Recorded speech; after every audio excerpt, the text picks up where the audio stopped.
changer de couleur. Pour les petits loups qui ne se trouvent pas beaux, mais qui le sont tellement. Il était une fois un gros loup noir qui n'aimait pas sa couleur. Il trouvait le noir trop triste. Lundi. Le loup essaya le vert. Il plongea sa patte dans un pot de peinture vert et s'en barbouilla le corps.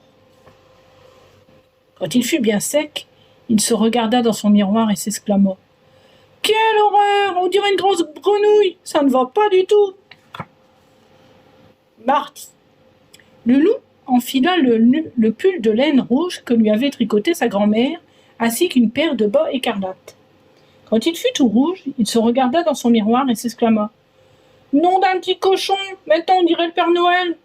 Moi qui déteste Noël, ça va pas du tout !» Mercredi. Le loup se faufila chez le fermier et cueillit toutes les roses de son jardin. Puis, il se couvrit le corps de toutes les pétales de fleurs. Quand il fut tout rose, il se regarda dans son miroir et s'exclama : « Berk, voilà qu'elle ressemble à une princesse, ça va pas du tout !» Jeudi. Le loup se plongea dans un bain bien glacé.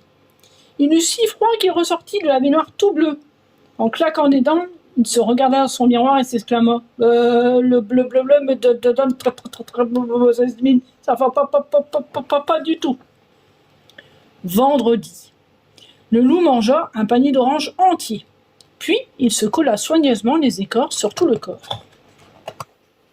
Quand il eut terminé, il se regarda dans son miroir et s'exclama : « Quelle horreur ! De près, on dirait une carotte géante, et de loin, je ressemble à un renard. Ça va pas du tout. » Samedi. Le loup se roula dans une mare de boue. Quand il fut tout marron, il se regarda dans son miroir et soupira : « Oh là là, maintenant je ressemble plus à rien. Puis ça me gratte. Et ça sent mauvais, ça va pas du tout. » Dimanche. Le loup alla à la chasse au paon. Il en trouva un qui dormait tranquillement et le dépluma. Quand il fut paré des plumes du paon, il se regarda dans son miroir et s'exclama : « Oh, comme je suis beau cette fois !» Mais c'était aussi la vie de toutes les louves des environs. Toute la journée, elle lui tournait autour en murmurant à ses oreilles : « Oh, comme tu es beau, mon loup !» Le pauvre loup multicolore n'était jamais tranquille. Un soir, à bout de nerfs, le loup se regarda dans son miroir et dit : « Ça ne va pas du tout. Je ne veux plus être ni vert, ni rouge, ni rose, ni bleu, ni orange, ni marron, ni multicolore. Finalement, je suis très bien en loup. »